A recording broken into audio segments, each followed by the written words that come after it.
Үш атаның айыбыны мақтанысың, ісіңе ғани қажы бақтарысың, көкпарды төрге сүйреп келе жатсың, мұрасын ұлтымыздың сақтау үшін.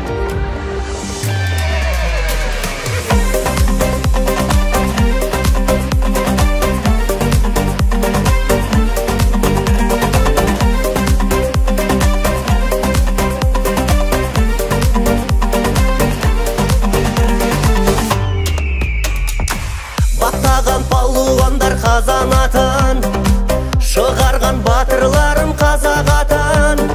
Тақымдарың талмасын, палуандар нағыз қазақ, сендер ғой азамат.